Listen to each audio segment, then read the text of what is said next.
하나님 말씀 시편 68편 19절에서 35절입니다. 함께 고백드리겠습니다. 날마다 우리 짐을 지시는 주 곧 우리의 구원이신 하나님을 찬송할지로다. 하나님은 우리에게 구원의 하나님이시라. 사망에서 벗어남은 주 여호와로 말미암거니와 그 원수들의 머리 곧 죄를 짓고 다니는 자의 종소리는 하나님이 쳐서 깨트리시리로다. 주께서 말씀하시기를 내가 그들을 바산에서 돌아오게 하며 바다 깊은 곳에서 도로 나오게 하고 내가 그들을 심히 치고 그들의 피에 내 발을 잠그게 하며 내 집의 개의 혀로 내 원수들에게서 제 분깃을 얻게 하리라 하시도다. 하나님이여 그들이 주께서 행차하심을 보았사오니 곧 나의 하나님 나의 왕이 성소로 행차하시는 것이라. 소고치는 처녀들 중에서 노래하는 자들을 앞서고 악기를 연주하는 자들은 뒤따르나이다.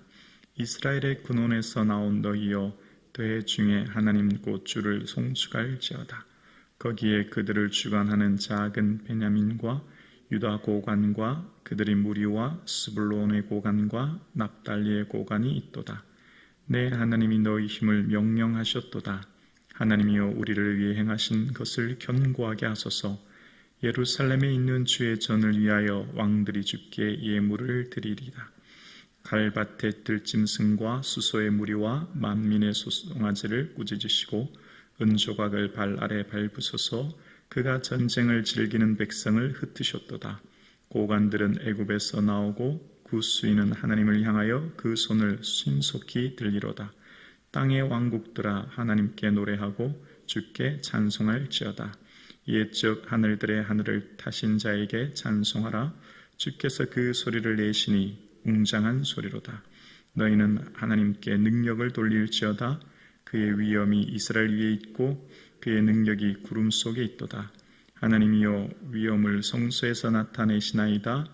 이스라엘의 하나님은 그의 백성에게 힘과 능력을 주시나니 하나님을 찬송할지어다. 아멘.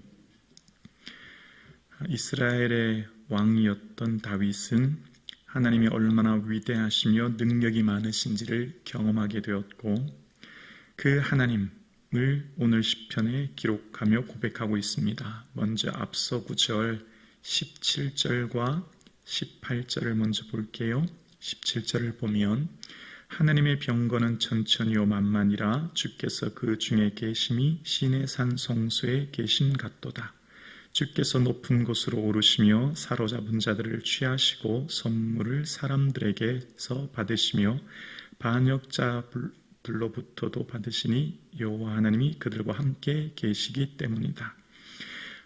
다윗은 목동에서 왕이 되기까지 끝 광야의 위기와 어려움 속에서 왕이 되었고 왕이 된 후 그가 나라를 지킬 수 있는 힘은 온전히 하나님의 은혜와 능력이었음을 그는 경험했습니다. 그래서 하나님께서는 친히 이스라엘을 지키시는 분이었고 하나님의 그 병거가 천천히 만만히 하나님이 이스라엘을 지키셨음을 그는 경험했던 거죠. 그리고 전능하신 하나님께서는 하늘 보좌에 앉으셨던 그분은 친히 이스라엘 백성들의 모든 고난과 어려움을 돌보셨고 그들의 모든 포로에서 이끌어내셨을 뿐만 아니라 그들의 위기 가운데 건져주시는 사로잡은 자들을 취하여 위기 가운데 건져주시는 그들과 함께 하시는 늘 나와 함께 하시는 하나님을 경험하게 되었고요. 그 하나님은 어떤 하나님이냐면 좀 더 구체적으로 매 순간마다 날마다 내 짐을 져주시는 하나님으로 경험했던 겁니다. 19절이에요. 날마다 우리 짐을 지시는 주 곧 우리의 구원이신 하나님을 찬송할지로다. 이 날마다라고 하는 히브리어는 욤욤인데 하루하루라는 뜻이에요. 바꿔 말하면 매 순간마다 시마다 때마다 매 순간마다 내 짐을 하나님 져주셨다는 거예요. 다윗은 어려서부터 지도자가 되었죠. 청소년 시기 10대 후반 골리앗과의 전투에서 승리한 후 이제 그 뒤에 군대 장관이 되지 않습니까? 그 이후에 광야의 시기를 보낼 때도 수백 명의 사람들이 그를 따랐고 이후에 30세 왕이 되었을 때 그는 이른 나이 왕이 되었을 때에도 그는 중요한 짐을 많이 지게 되었지요. 그런 중책을 맡은 그의 자리에 늘 그의 삶을 짓누르는 짐은 그를 힘들게 하고 어렵게 했을 때 그의 짐을 져주시는 분은 하나님이라고 고백해요. 어떻게 해요? 하루하루 매 순간마다 그를 짓누르는 수많은 짐, 어쩌면 그를 짓누르는 수많은 고난, 그의 삶의 엄청난 어려움을 매 순간마다 하나님께 의탁하고 하나님께서 친히 져주심을 그는 경험했고 그래서 그 구원의 하나님을 찬송하게 됩니다. 근데 이 하나님은 어떤 하나님이냐면 단순히 지금 현재의 내 위기에서 구원해 주시는, 광야에서 나의 삶을 인도해 주시는, 또 왕이 되어서 나의 이 나라와 민족을 지켜주시는 이 현재적 삶만을 지켜주시는 분을 넘어 죽음에서 건져주시는 분, 영원한 생명을 주시는 분, 사망에서 나를 건져주시는 분으로 경험합니다. 20절이죠. 하나님은 우리에게 구원의 하나님이시라 사망에서 벗어남은 주 여호와로 말미암거니와 21절이요.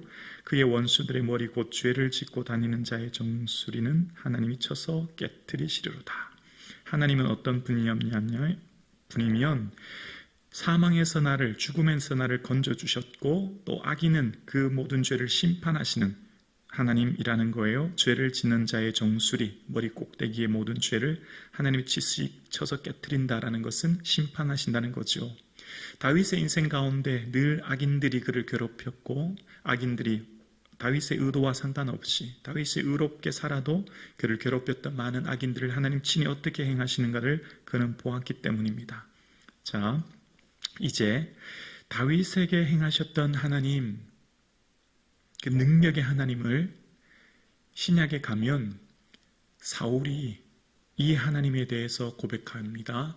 바로 우리와 함께 하시는 예수 그리스도를 고백합니다. 그러니까 오늘 시편 68편 18절을 똑같이 인용해요. 그러면서 에베소서 4장에 이런 고백을 합니다. 자막 보여주시겠어요? 에베소서 4장 8절에서 10절입니다. 그러므로 이르기를 그가 위로 올라가실 때 사로잡혔던 자들을 사로잡으시고 사람들에게 선물을 주셨도다 하였도다. 올라가셨다 하셨은즉 땅 아래 낮은 곳으로 내리셨던 것이 아니면 무엇이냐? 내리셨던 그가 곧 모든 하늘 위에 오르신 자니 이는 만물을 충만하게 하려 하심이라. 아멘. 위로 올라가시면 부활의 예수 그리스도이시오. 땅 아래에 내리셨던 것은 십자가의 죽으심을 말하는 것이죠. 위로 올라가셨던 그 부활의 주님께서는 사로잡힌 자들, 죄에 사로잡힌 모든 사람들을 자유하게 하시고 그 사로잡혔던 자들에게 에베소서 4장 8절 다시 보여주실래요? 에베소서 위로 올라가셨을 때 사로잡은 자들을 사로잡으시고 사람들에게 뭘 주셨다고요? 선물을 주셨도다. 에베소에 있어서 계속 반복하는 단어 선물은 뭐죠? 구원이에요. 구원. 믿음으로 말미암아 우리에게 그 은혜로 구원을 주셨으니 이것이 하나님의 선물이라. 이 구원의 선물인 우리에게 주셨는데 이 구원의 선물을 주시기 위해 십자가에 이 땅에 오셔서 십자가에 죽으시고 땅 아래 낮은 곳에서 고난받으신 주님이 부활하셔서 하늘 위로 올라가셨죠. 그 예수 그리스도께서 우리에게 선물인 구원의 은혜를 주셨고 그 선물인 구원의 은혜를 주신 우리에게 만물에게 오늘도 통치하고 다스리시는 만물을 충만하게 하신 예수 그리스도를 고백하는 겁니다. 그러니까 사도 바울에게 있어서 예수 그리스도는 이 땅 아래 낮은 곳으로 오신 하나님이시요 그리고 부활하시고 하늘 위에 계신 하나님이신 것이지요. 그 하나님을 사도 바울은 고백하고 이 시편의 내용을 인용했던 거예요. 자, 그래서 에베소서 4장 8절의 말씀을 다시 한번 띄워봐 주실래요? 사람들에게 선물을 어떻게 하셨다고요? 주셨다라고 하셨죠. 우리에게 구원의 은혜를 선물로 주신 거예요. 그래서 오늘 본문 시편 68편 18절을 다시 한번 보면 주께서 높은 68편 18절이죠. 주께서 높은 곳으로 오르시며 사로잡은 자들, 뭐에 사로잡혀 있죠? 죄에 사로잡힌 자들, 욕망에 사로잡힌 자들을 하나님께서 친히 취하사 사람들에게서 받으시며, 선물들을 받으신다라고 하는 것은 신약의 에베소서에 보면 주셨다라는 것으로 번역하고 있죠. 우리에게 선물을 주셨다는 거예요. 그 하나님은 반역자들로부터도 받으신다는 거예요. 반역자들, 심지어 하나님을 반역하는 자들까지도 선물을 주시고 품으시는 사랑의 하나님을 말하고 있고, 그 하나님은 어떤 하나님이냐면 18절 후반절에 여호와 하나님이 그들과 함께 계시기 때문이다. 하나님은 모든 사람들과 함께 거하시고 하나님은 친히 그들과 함께 하시는 분이라는 거예요. 그 하나님은 어떤 분이라고요? 시편 68편 19절에 날마다 우리 짐을 지시는 주, 다시 말하면 매 순간마다 하루하루 내 짐을 대신 지시는 예수 그리스도가 지금 우리와 함께 계시고, 그 예수 그리스도를 우리는 오늘도 찬송합니다.